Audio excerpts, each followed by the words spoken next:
Welcome to Storied Audio. It was a Friday night, and Jake had stopped at a bar to clear his head after a long week. He was halfway through his drink when he noticed a woman sitting alone in the corner. Then she turned her head. Jake froze. It was Celeste, the younger sister of his ex-girlfriend. Celeste looked nothing like the cheerful woman he remembered. Her hair was messy, her eyes were glassy, and she was obviously very drunk. Jake didn't approach her. He knew Celeste probably hated him. Her sister had told everyone that Jake had cheated on her, and Celeste had believed her. After the breakup, Jake had left town rather than argue with people who had already judged him. But he couldn't ignore Celeste's condition. He watched from a distance to make sure she was safe. About 20 minutes later, Celeste stood up. She took one step, then nearly fell. As she reached for her purse, her elbow knocked her glass from the table. The glass shattered across the floor. The angry bartender hurried over. "Ma'am, you're done.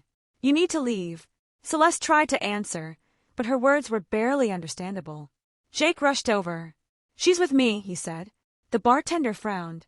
"You know her?" "Yeah." Jake handed him some money. "Sorry about the glass. I'll help her leave." Celeste leaned against Jake. He looked down and realized her eyes were barely open. "Celeste." "Nothing." She was almost unconscious. Jake knew her family lived hours away, and he had no idea why she was even in the city. He couldn't leave her alone, and he wasn't going to let some stranger take advantage of her. So he took her home. Jake carefully got Celeste into his apartment, put her in his bed, left water beside her, and pulled a blanket over her. Then he slept on the couch. Before leaving for work the next morning, Jake wrote a note and taped it to the bedroom door. "Hi, Celeste, this is Jake. You passed out at the bar last night, and I brought you to my home. I had to leave for work, but stay as long as you want. Make some breakfast and rest. Please call if you need anything. Jake." He left his number underneath. Just before noon, Celeste woke up with a terrible headache. She sat up and looked around. "This isn't my room." Panic hit her. Then she saw the note. She read it twice.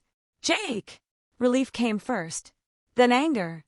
Of all people, why did it have to be Jake? She stumbled into the kitchen and noticed how nice the apartment was. "Wow," she muttered. Jake really did okay for himself. After making breakfast, she sent him a text. "Thanks for helping me, but I'm still angry at you for hurting my sister." Jake replied, "I understand. Please wait until I get home. Can we talk?" She almost ignored him, but curiosity won. That evening, Jake returned from work. "Now tell me the truth," Celeste said. Jake took a breath. "I never cheated on your sister." Celeste stared at him. "I found messages between her and another guy. They'd been talking online for weeks. I confronted her, and I ended the relationship. My sister said you cheated." "I know. Then why didn't you tell everyone?" Jake gave a tired smile. "Because sometimes people believe the story they want to believe." Celeste wanted to believe him, but she needed proof. She thanked him and left. A few days later, Celeste called her sister and told her what had happened. She explained how Jake had found her drunk, paid for the broken glass, and taken her somewhere safe instead of leaving her vulnerable. Her sister began crying. "He was always a good person," she whispered. Then Celeste asked, "What about your story? Did Jake really cheat?" There was silence. Then her sister broke down. "I lied." Celeste closed her eyes. Her sister confessed that she had met another man. Jake discovered it and broke up with her. Hurt and embarrassed, she told everyone Jake had cheated instead. "I knew he wouldn't defend himself," she sobbed. "The other guy left me too, and Jake won't talk to me anymore." Celeste hung up feeling betrayed. Her own sister had ruined an innocent man's reputation. Yet Jake had still protected her. She remembered how kind he had always been when he was dating her sister. So she texted him, "Can we meet for coffee?" The next afternoon, they sat across from each other. "My sister told me everything," Celeste said. "I'm sorry. I treated you like you were a terrible person when you weren't." Jake smiled. "It's water under the bridge." Then he asked, "So what are you doing in this city?" "I came here for work. It's lonely. I don't really know anyone." Jake smiled. "Well, you know me. And you know where I live. Stop by any time." Celeste laughed. "Are you sure? Just don't break any more glasses." She laughed again. That small joke changed everything. Celeste started visiting. First for coffee, then dinner, then movie nights. They talked for hours.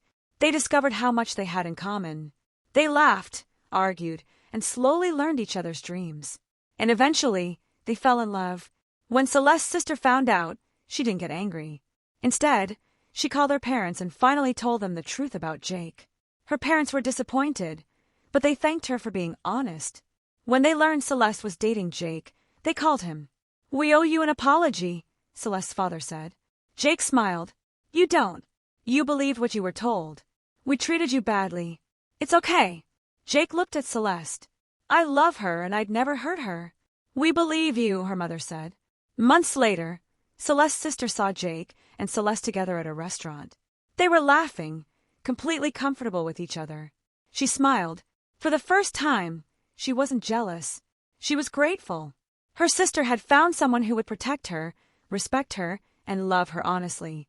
And Jake had discovered something unexpected.